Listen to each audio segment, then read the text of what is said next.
قاضی کے سامنے سے گزرے، انہیں جا کے بیٹھے۔ مسجد میں آواز ہر جگہ پہنچ رہی ہے۔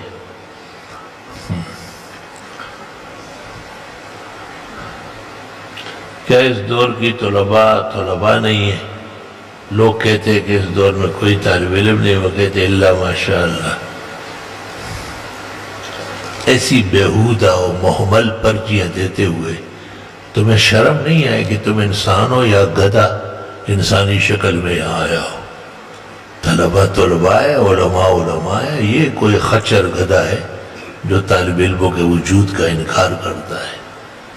پیغمبر تو فرماتے ہیں کہ قرب قیامت تک طلباء رہیں گے، کیونکہ آپ نے کہا ہے کہ میں امت کو نصیحت کرتا ہوں کہ دور و دراز کے علاقوں سے اونٹ تکھا کر یضربون اکباد الابل، اور وہ تمہارے پاس دین پڑھنے آئیں گے۔ میں تمہیں نصیحت کرتا ہوں ان کے ساتھ اچھا سلوک کرو، ان کی عزت کرو، ان کا احترام کرو، ان کے لیے پڑھنے کا ماحول پیدا کرو۔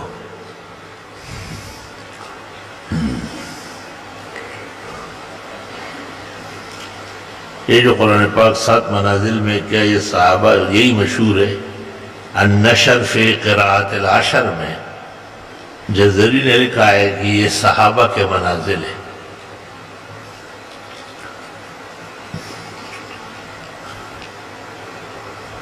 مسلمان مرحومین کے ایصال ثواب کا احسن طریقہ یہ ہے کہ بہترین کھانا پکوائے، عمدہ قسم کے کپڑے مردوں کے لیے منگوائے، اور بہت سارے پیسے لفافہ بھر کے اس کے اوپر رکھے، اور پھر احسن العلوم بھیج دے، کیونکہ آپ نے احسن طریقہ پوچھا ہے، اشرف تو نہیں پوچھا ہے۔ تو یہ انشاءاللہ تعالی بہترین ایصال ثواب ہوگا۔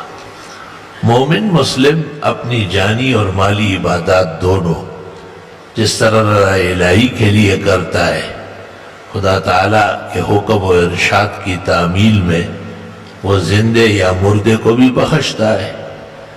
امام ابو حنیفہ رحمۃ اللہ علیہ تمام عبادات کے قائل ہیں کہ وہ پہنچ سکتی ہے۔ دیگر ائمہ دعا وغیرہ کے تو قائل ہے اور مالی صدقات کے، باقی بدنی عبادات کے قائل نہیں ہے۔ والمسألة طویلۃ الذیل فی محلها۔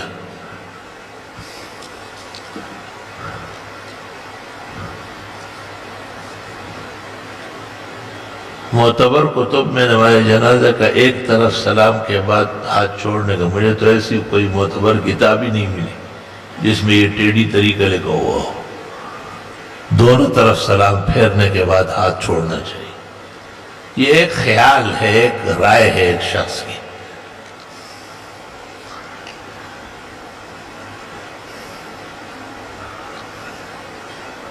لکھا ہے میں کار ڈیلر ہوں، اگر میں کسی گاڑی اس کے مالک کے ساتھ مثلا کے طور پر اتنا اور اتنا 1 لاکھ میں بیچتا ہوں، اب دیکھو بات سنو، جو تم چوری کرو گے وہ چوری رہو گے، اور جو کمیشن صریح واضح ہے وہ ایک طرف سے ہو یا دونوں طرف سے ہو۔ مثلا ایک شخص کو آپ نے متعین کیا کہ یہ گاڑی آپ کو دلاؤں گا، آپ کتنے کی لیں گے؟ وہ کہتے ہیں 50 لاکھ کی، اور اس کو آپ نے کہا کہ میں نے اس کو بیچنا ہے 40 کی، آپ دے رہے، اس کو رضامند ہو گیا، تو یہ کمیشن طرفین سے ہے، لیکن درست اور صحیح ہے، کیونکہ اس میں کوئی غلطی نہیں، کوئی دھوکہ نہیں۔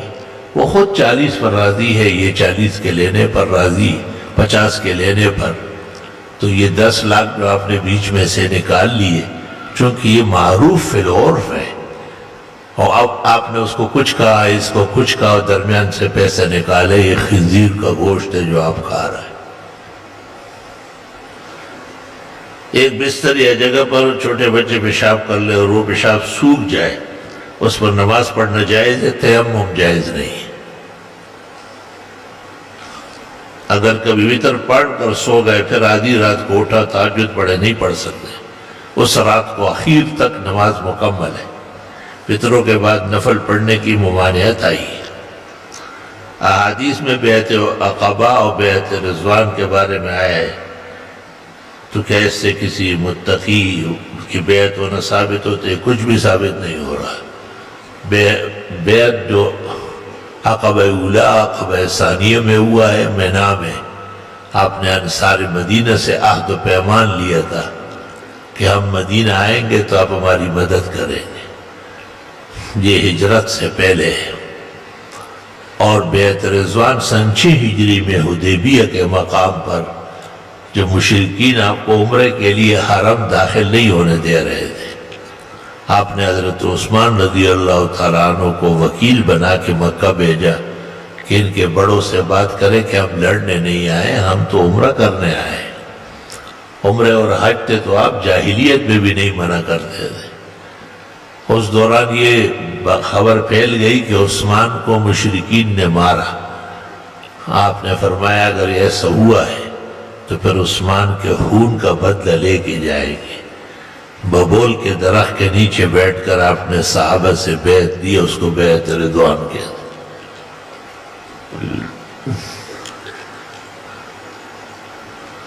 یہ جو اردو میں سر کا مسح کرتے ہیں اور امام اعظم کے نزدیک چوتھا حصہ فرض، کیا یہ چوتھا حصہ سر کا کسی بھی سر کے 4 طرف ہے، ہر طرف میں سے 4 ایک حصہ ہو گیا، فرض ادا ہوا۔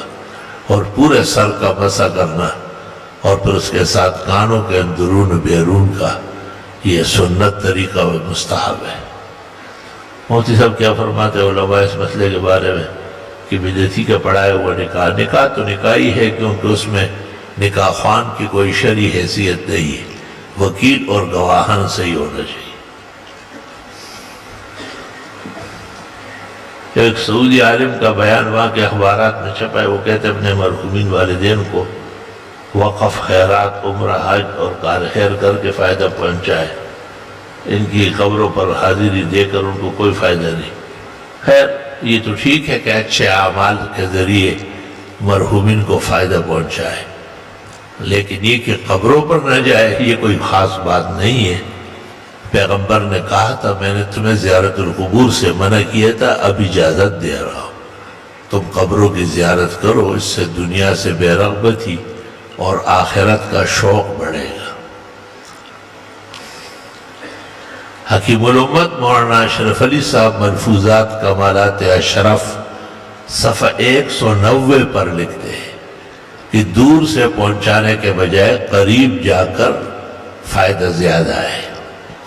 پھر فرماتے ہیں قبور پر حاضری تو ہمیشہ سنت رہی، اور جہاں کوئی عذر مانے نہ ہو تو خود آدمی کو بھی تو قبر سے سبق حاصل ہوتا ہے جو دور سے حاصل نہیں ہو سکتا۔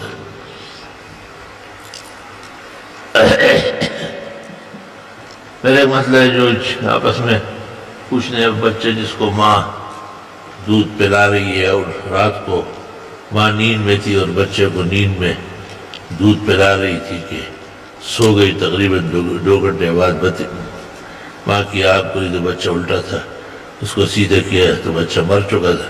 ماں 2 مہینے روزہ رکھے گی جب نفاس سے نکلے گی، یہ شبہ خطا ہے، اس پر صرف کفارہ ہے۔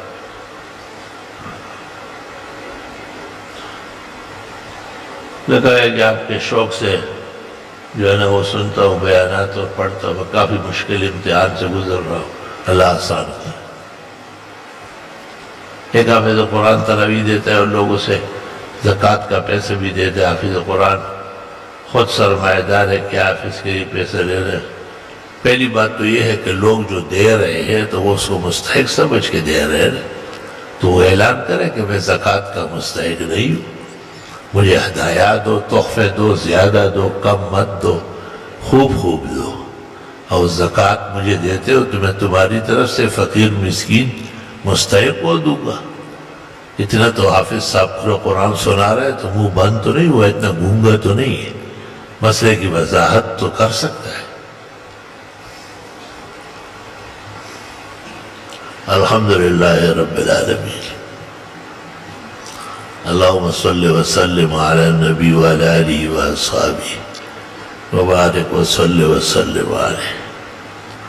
جنہوں نے بیماروں کا ذکر کیا اللہ انہیں صحت دے، جو پریشان حال ہے یا کسی مشکل میں ہے یا دقت آمیز امتحان سے گزر رہے، اللہ ان کو سرخروئی کامیابی عطا فرمائے۔ مجھے عاجز اور فقیر کو بھی اللہ صحت کاملہ شفائے عاجلہ دے۔ جامعہ کے صدر ہمارے حاجی صاحب کو بھی کمال صحت، شفا، تندرستی اللہ تعالیٰ عطا فرمائے۔